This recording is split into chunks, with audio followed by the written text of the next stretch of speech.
하는 데는 좀 모자란 부분이 좀 있습니다. 그러나 또 지지율 1위이기 때문에 함부로 또 못 움직이는 은행을 가볍게 할 수 없는 그런 또 한계도 있죠. 그러다 보니까 사람들이 문재인을 싫어하지는 않으면서도 좀 답답하다. 아우 그냥 확 그냥 박근혜 하고 싶은데 그런 얘기를 못 하니까 이제 답답한 마음을 사실 이재명 시장이 채워지기 때문에 지지율이 올라가고 있다 이런 분석은 했는데요. 그 얘기가 뭐 근본적으로 틀렸다고 생각하지는 않습니다만은 그러나 이제 뭐 안철수를 추월하는 것은 물론이요.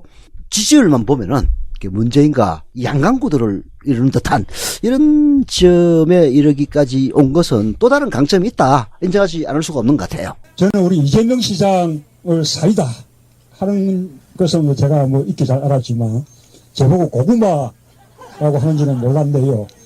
그래서 제가 사이다는 그때 목이 시원하지만 배를 든든하게 해주지는 못하는데 또 고구마는 배를 든든하게 해주지 않냐 그렇게 답을 드렸는데 그래요? 이제 사이다 고구마 그죠? 이렇게 사이다만 마시면 또 배가 고프니까 또 고구마도 함께 먹고 고구마만 먹으면 목이 메이니까 또 사이다도 함께 마시고 그러면 좋겠죠. 예, 그렇게 사이다와 고구마 우리 함께 해 나갈 겁니다. 그죠. 저는 뭐 이부에서 말했지만 이재명 시장이 사리에 밝고 그리고 메시지도 잘 전달하고 행정 능력도 인정받았고 그런 강점들이 투영됐다고 봐요. 그냥 뭐 촛불 앞에 선두에서 서서 뭐 연설을 잘했다, 뭐 앞에 레디컬하다 그런 것 때문이 아니고 그런 이 사람의 휴먼 자체, 인간 자체의 강점이 이제 부각이 되고 있다. 뭔가의 강점이 있다는 것은 뭐 이론의 여지가 없는 것 같아요. 앞장서서 잘 됐다면은 쇠고기 전국 그 이후에 또 뭐가 있었죠? 세월호, 그 다음에 한진, 뭐, 이런 사태에서 앞장을 섰던 분이 한 분 계십니다. 그죠. 정동영 의원이라고. 근데 그분은 크게 빛을 못 봤어요. 물론 한번, 심판을 받았던 사람이다는 그 한계는 있습니다만은, 이렇게 어디 가가지고 앞장선다고 해서 꼭 잘 됐다는 보장은 없다. 이런 얘기를 이제 정동영 의원과 이재명 시장을 비교하면은 이제 드러나는 건데요. 그러나 또 한편으로는 그런 강점을 평가절하할 수 있는 요소들도 많이 있긴 합니다. 예를 들어서 말 잘하는 거는 출신 성분이 그래서 말 잘한다. 쉽게 얘기해서 말 잘하면 공산당 이런 그 얘기도 있습니다만은 대단히 그 좀 급진적인 진보 좌파 출신이다. 이런 얘기는 또 이재명 시장이 갖고 있는 강점이면서도 약점으로 지적하는 사람들도 많이 있거든요. 그러다 보니까 말을 잘하게 됐다. 이런 식으로 또 폄하하는 사람들도 있더라고요. 근데 이재명 시장이 그 말을 좀 과격하게 하고 실언이 많다. 그런 거는 제가 봤을 때 인터넷에서 짧게 무슨 어떤 특정한 장면을 잘라서 유포를 시켜서 그렇지. 이분이 이제 성남시장 나갔거나 다른 데서 토론하는 거 보면 그렇게 뭐 실언하는 스타일이 아니에요. 말 잘해요. 네. 그게 이제 무엇보다도 말을 잘한다는 게 아니라, 아까 2부에서도 말 잘한다는 부분에서 얘기를 했는데, 말의 스킬이 좋은 사람이 있습니다. 그런 대표적인 사람이 이혜훈이라든지, 전역 같은 사람들이 이 스킬적으로 말을 잘해요. 난 전역하고도 옛날 2000 몇 년도에 한번 토론한 적이 있는데, 굉장히 말을 잘합니다. 근데 이제 그런 스킬은 한계가 있어요. 근데 사람의 심금을 울리려면은 그 스킬에 진정이 들어가야 됩니다. 그게 이제 노무현 대통령이 사실 그렇죠. 나중에는 이제 대통령 되고 나서는 하도 연설을 많이 해서 그런지 진짜 연설 잘하셨거든요. 그런데 그 후보 시절에 혹은 그 이전을 보면요. 그 진정성 때문에 전체가 좋아 보여서 그렇지 전반적인 연설 스킬 면에서 보면은 미숙한 점이 한두 가지가 아니었어요. 그래서 말을 잘한다는 것에는 반드시 이 진정성이 이제 포함이 돼야 되는데 이재명 시장은 뭐 단순히 말을 잘하는 정도가 아니라 최소한 자기가 경험한 부분 내에 대한 진정성은 존재한다. 이런 믿음을 줄 수는 있죠. 근데 이제 반해서 지금 이제 2대 약점으로 거론되는 부분들, 여자 문제, 그리고 가족 문제, 이 두 가지 문제에 대한 대해서도 또 호불호가 극명하게 엇갈리는 것도 사실입니다. 근데 그 두 가지면은 저도 좀 이분한테 관심 많아가지고 그런 것들을 봤는데, 보고 또 해명도 들어봤는데, 두 개 다 이해가 돼요. 그래서 제가 그 어떤 뭐 그분을 둘러싼 추모 문제는 별로 뭐 마이너스 안 될 것 같다라고 저는 생각합니다. 이제 거기에 대해서도 의견이 엇갈리죠. 이미 이재명 시장이 성남시장이 되는 과정에서 그게 아마 좀 국정원이 개입했지 않느냐 이런 의심마저 하는데, 그때 뭐 이상한 녹음 파일 같은 걸 막 뿌리고 이런 과정에서 정상적이진 않았어요. 여하튼 이제 그런 과정을 통해서 이미 심판을 받았기 때문에 사실 앞으로 큰 문제가 안 될 것이다, 이렇게 보는 시각들이 있습니다. 그건 또 어느 정도 사실이긴 해요. 전혀 모르는 이상한 희한한 폭로가 나오면은 그게 데미지가 되는 거지, 알려진 악재는 악재가 아니다, 뭐 이런 얘기는 있거든요. 근데 이재명 시장은 지금 문재인 전 대표하고의 차이가 사실은 좀 이렇게 의미가 없다 싶을 정도로, 뭐 문재인 전 대표가 굉장히 많이 올라가긴 했는데, 최근 어제 여론조사는 26%까지 나왔어요. 그러니까 차이가 나긴 하지만 실제 경선을 붙으면 어떻게 될지 모르겠다. 그건 그리고 문재인에게도 좋고 이재명에게도 좋은 겁니다. 그죠. 그리고 이재명 시장의 그 그룹은 경선 전문가들 워낙 많기 때문에 실제로 붙으면 어떻게 될지 모르겠다. 옛날 정동영 의원이 이 대통합민주신당에서 후보가 될 때 그때 적극적으로 플레이를 했던 사람들이 상당수 이재명 시장을 희화로 들어갔다, 이런 이야기가 있는데 뭐 제가 확인한 바는 아닙니다. 근데 여하튼 그런 경선에 스킬이 있는 사람들이 대거 이재명 진영에 합류했다는 이야기가 가능성은 있죠. 왜냐면은 이제 어느 정도 안목이 있는 사람들 입장에서 보면은 사실 이런 전국을 지나서가 아니라 사실 문재인 전 대표와 실질적으로 겨룰 수 있는 경쟁력을 가진 사람은 이재명밖에 없다, 이런 판단을 할 수가 있는 거니까. 그렇죠. 그리고 뭐 국민의 마음 속에 가령 다음 주에 탄핵이 또 기각되거나, 탄핵이 부결되거나, 뭐 부결되는 상황이 계속 이어지면 저는 이재명 시장이 더 뜨고 문재인 전 대표에 대해서 책임을 묻는 그런 민심이 있을 거라고 생각해요. 그러면서 서로 또 이렇게 반등을 하고 한쪽으로 좀 내려오고. 그게 이제 결국은 과거 2002년 전국에서 갑자기 월드컵이 초베이 강심사로 등장하면서 노무현 지지도가 떨어지고 몽준이요? 정두원이가 아니고 정몽준이 지지도 올라갔던 거하고 이제 비슷한 건데요. 근데 그때 그게 결국은 노무현에게서 떨어져 나가는 지지가 정몽준으로 갔기에 망정이지, 이해창만 들어갔으면은 선거는 이길 수가 없었죠. 마찬가지로 이런 전국에서 문재인에 대해 지지가 빠져가지고 그게 뭐 반기문에게 간다든지 하면 이제 안 좋은데, 든든한 유위 그룹이 있을 때의 장점은 이제 과거에는 그걸 박원순 전 시장이 현 시장이 참 그 역할을 했어요. 문재인이 떨어지면은 박원순이 올라가고 문재인이 올라가면 박원순이 떨어지는 이런 이제 관계가 있었거든. 이쪽은 이제 뭐라고 해야 되나, 뭐 대치대인가 경쟁계가 잘 모르겠다. 하여튼 경제 문제는 제끼고 그런 관계였는데 그 역할을 이제 이재명 시장이 하고 있는 거죠. 그래서 이거는 뭐 물론 이제 당장 지지도가 문재인의 지지도가 좀 떨어져 나가야 이제 이재명이 올라가는 이런 측면도 있기 때문에 서로 좀 불편한 것일 수는 있는데, 대국적인 게 이제 보면은 서로의 지지율을 지켜주는 그런 결과를 초래하기 때문에 좋은 거죠. 한마디로 얘기하면 나쁜 거 절대 아닙니다. 그러니까 민주당은 창당 이래 가장 좀 안정적인 상황으로 지금 가고 있는데, 그래도 지뢰밭은 있죠. 저는 그 중에 하나가 이재명 시장이 굉장히 높은 지지를 받고 있는데 비해 원내에 자신을 지지하는 의원이 없다는 거는 저는 나름 위험하다고 생각해요.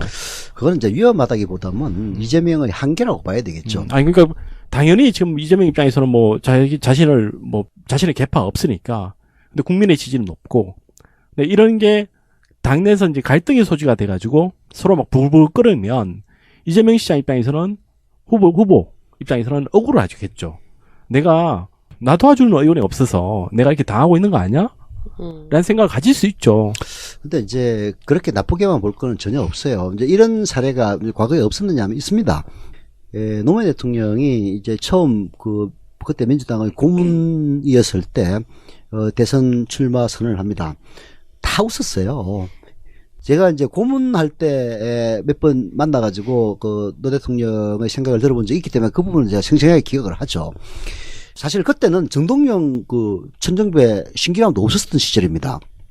천정배 있었죠. 아니 그때는 그 고문 시절에는 고문이에요?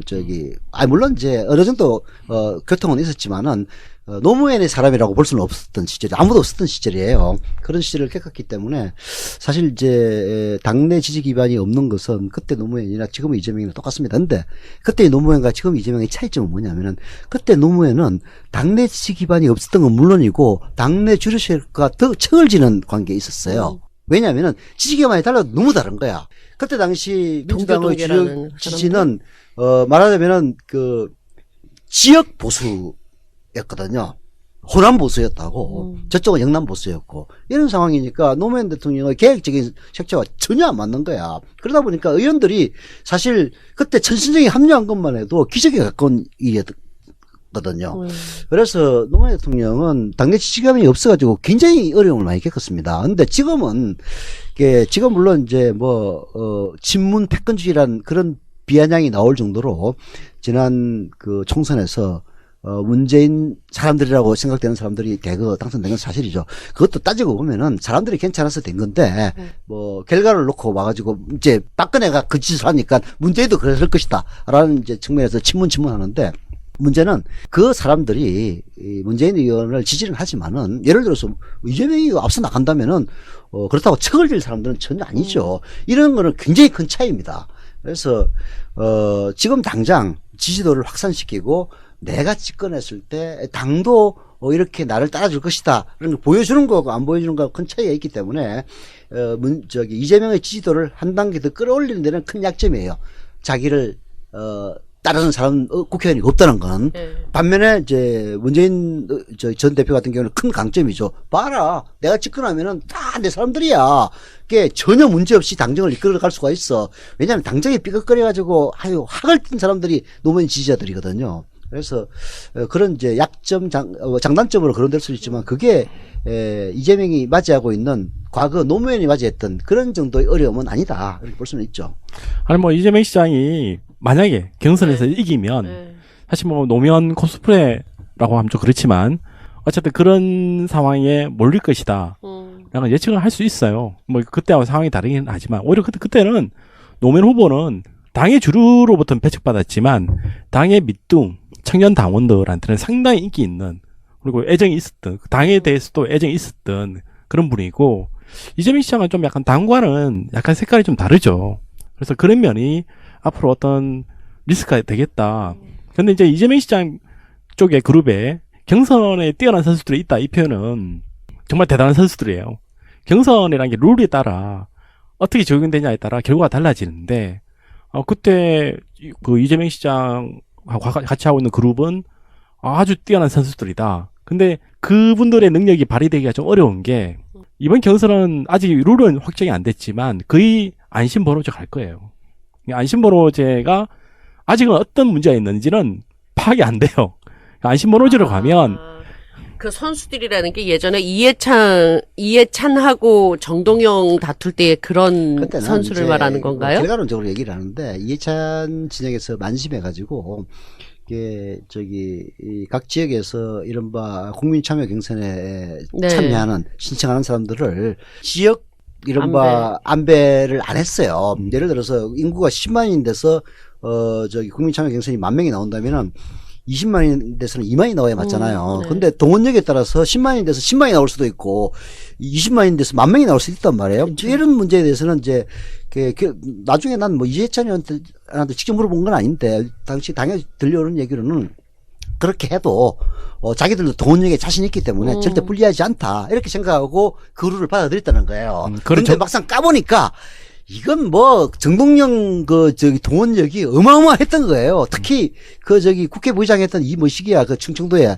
그 양반이 동원한 거는 진짜 그냥 상상을 절할 정도였거든요. 좀 엽기적이었죠. 이제 그래서 이제 했는데 그걸 나중에 다 알고 그 이후에는 이른바 그때 이제 정동영 의원을 지지했던 이른바 경선 전문가들이 정통이라고 불렸거든요. 정동영과 통하는 사람들이라는 이제 뜻에서 줄여서 정통인데 정을 통하느냐 이런 또 비난도 받은 적이 있죠. 여하튼 정통의 그 전문가들이 그 다음 경선부터는 큰 힘을 못 썼다.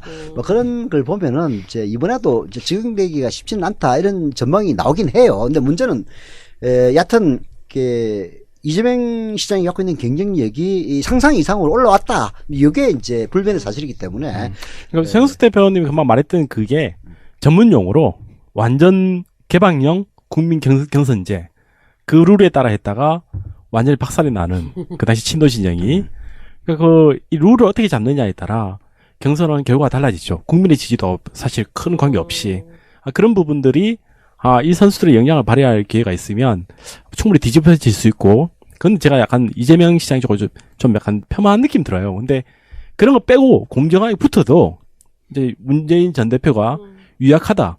그래서 안 된다라는 소문이 확 퍼지고 이재명 시장이 정말 메시지도 명확하고 저 사람이 되면 지난 10년간 적폐를 완전 작살내겠어 라는 신뢰가 생기면 결과가 바꿔질 수가 있죠. 사실 근데 이제 요즘 이렇게 그런 얘기 많이 돌아요. 근데 그게 말하자면 성급한 결론입니다. 그게 이제 지지도 변화를 쭉 보면요. 문재인 대표가 어떤 측면에서는 막 1위를 달리다가 이게 영원히 1위를 갈 것 같아요. 그런 상황에서 보면은. 근데 갑자기 훅 떨어져가지고 심지어는 박원순에게 밀린 적도 있습니다. 그래요? 그럼요. 그렇죠. 그런 경우 있다가 또 올라가고 이제 1위 돼가지고 결국은 지지도라는 거는 추이를 봐야 된다. 두 번째는 제일 중요한 건데 장기를 봐야 됩니다. 그런 측면에서 보면은 이제 이재명 시장은 아직까지는 성급하게 얘기할 단계는 아니에요. 말하자면은 이제 이재명 시장은 거의 뭐 그런 사람이 있는가 없는가에 출발해가지고 그렇죠. 한 4, 5%대를 쭉 유지하다가 이번 이제 촛불 전국을 맞이해서 급속하게 치고 올라와서 이제는 문재인을 위협할 정도까지 온 겁니다. 그래서 앞으로 이것이 계속될지는 조금 더 지켜봐야 되기 때문에 지금 이제 현 상태를 놓고 이재명 시장의 앞날에 대해서 너무 과도하게 평가할 필요는 전혀 없다고 생각해요. 잘 되든 못 되든 이거는 이제 우리 저 유권자 입장에서는 즐겁게 보면 되는 겁니다. 두 사람의 합이 올라갈수록 좋지 나쁠 건 전혀 없어요. 예를 들어서 심지어는 노무현과 정몽준도 합이 올라가니까 결국 이겼는데 그건 서로 극과 극으로 다른 사람이란 말이에요. 근데 이재명하고 문재인은 극과 극으로 다른 사람이라고 볼 수는 없거든.